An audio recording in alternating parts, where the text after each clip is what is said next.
Oke, gimana rasanya menjadi tokoh agama di usia yang cukup muda? Sebenarnya jauh dari kata tokoh yang masih belajar gitu, alhamdulillah. Assalamualaikum warahmatullahi wabarakatuh. Halo Sobat Jurnama, Selamat datang di episode ketiga kami di Nama Berbicara. saatnya kami mendengarkan, berbicara, dan menginspirasi. Kali ini kita kedatangan bintang tamu lagi, tapi bukan spesial. Bukan guru, bukan murid. Siapa lagi kalau bukan Habib? Alwi Afrika. Ya, Habib Alwi Asraf juga ditemani oleh guru SMP 166 nih, yaitu Pak Hidayat. Oh ya, sebelumnya kenalin aku Azril dan rekan aku. Aku Zakia. Gimana first impression atau pesan pertama Habib Alwi datang ke SMP Negeri 166 Jakarta ini? Ya, bismillah, assalamualaikum warahmatullahi wabarakatuh. Alhamdulillah, luar biasa. Saya senang sekali hari ini bisa berada di SMP 166 bersama Ustadz Hidayatullah dan juga bersama kawan-kawan teman-teman semua. Alhamdulillah, luar biasa. Saya senang banget bisa di sini. Tadi juga ketika hadir, alhamdulillah melihat teman-teman semuanya rapi, itu enak gitu. Dan juga anak-anaknya juga luar biasa mengedepankan akhlakul karimah gitu.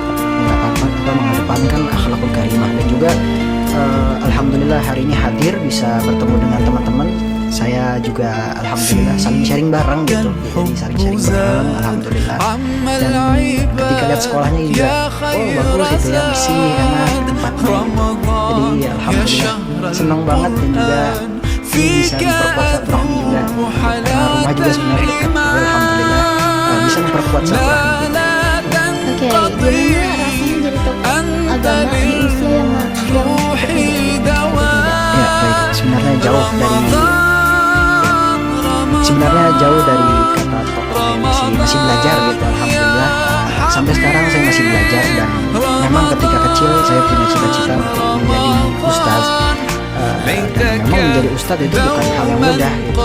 Banyak juga yang harus dipelajari, apalagi harus adanya guru, harus adanya belajar ilmu dengan keinginan yang kuat, apalagi kita kan ingin menjalani suatu jalan yang Allah Ta'ala cintai gitu.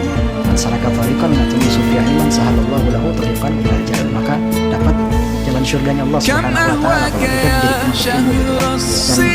Dan ya lumayan cukup berat namun ini juga saya berharap mudah-mudahan bisa menjadi motivasi buat semua kita nih. Saya ini saling sharing aja gitu. Jadi mudah-mudahan bisa memotivasi semua gitu. Oh iya, jadi kan kita juga udah dikit lagi nih memasuki bulan Ramadan, bulan suci Ramadan. Apa sih yang Habib Alwi dan Pak Hidayat kangenin dari bulan suci Ramadan? Ya, kita berharap datangnya bulan suci Ramadan karena kita sudah mengharapkan sekali. Dari bulan Rajab kita sudah berminta kepada Allah, Allahumma barik lana fi Rajab wa Sya'ban wa ballighna Ramadan. Ya Allah, berikan keberkahan kepada kami di bulan Rajab, bulan Sya'ban, dan sampaikan umur kami di bulan Ramadan. Kenapa? Karena disinilah Allah memberikan keistimewaan yang benar-benar kepada umat Nabi Muhammad SAW. Di mana setiap ibadah yang kita kerjakan dilipat gandakan pahalanya lebih besar oleh Allah Subhanahu wa Ta'ala. Bahkan puasa ini diganjar oleh Allah menjadi orang-orang yang bertakwa, yang mana bertakwa ini lebih besar keistimewaannya juga yang diberikan kepada kita. Di antaranya Allah katakan dalam Al-Quran bahwa Allah akan memberikan keberkahan. Kalau anna ahlal qura amanu wattaqau la fatahna alaihim barakatim minas sama'i wal ardh. Kalau andai kata penduduk negeri ini, Indonesia ini, penduduknya beriman dan bertakwa kepada Allah, Allah bukakan pintu keberkahan dari langit dan dari bumi. Dan untuk mencapai takwa adalah dengan berpuasa. Dan kita berharap ketemu dengan Ramadan, tentunya tamu istimewa ini kita isi dengan ibadah kepada Allah Subhanahu wa Ta'ala. Baik. Ada nggak sih satu hal yang Habib sama Pak Hidayat siapin di bulan Ramadan ini?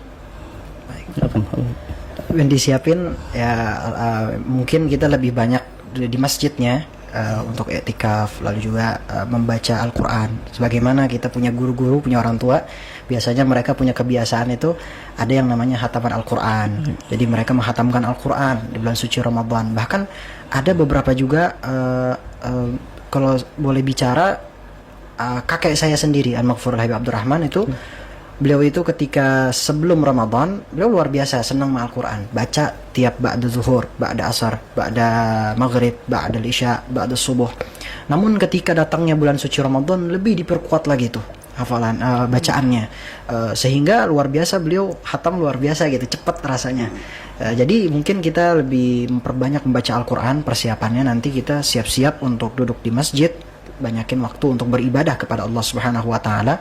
Lalu juga tentu kesehatan juga harus dijaga gitu ya. Kita sebelum Ramadan nih kita harus jaga supaya nanti pas datang bulan suci Ramadan, hari pertama sampai dengan selesai kita dalam keadaan sehat. Itu artinya ibadah kita total gitu ya. Kita bisa beribadah, bisa membaca Al-Qur'an terus-menerus sehingga diberikan pahala oleh Allah Subhanahu wa taala yang begitu besar nantinya gitu. Gimana sih tanggapan Habib Alwi dan Pak Hidayat tentang anak-anak muda yang puasanya bolong-bolong kayak gitu? Iya, karena memang yang namanya anak muda kadang-kadang pergaulan, kemudian juga keadaan sekarang, ya mau nggak mau pasti ada yang bolong-bolong. Namun kalau memang kita sudah niatnya kuat, ya insya Allah apapun rintangannya, apapun halangannya pasti akan kita lalui.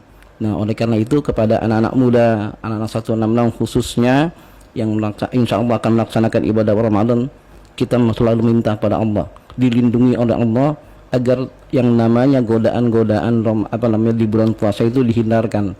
Walaupun dikatakan dalam hadis ketika bulan Ramadan Allah akan membelenggu setan-setan, tapi kalau kitanya dalam diri kita nggak kuat, insya Allah pasti kita akan tergoda. Maka itu kuatkan keyakinan, kuatkan iman, kuatkan niat, insya Allah. Kalau itu kita kuatkan, yang namanya godaan, kadang teman ngajakin ya bukaan segala macam, pasti akan bisa.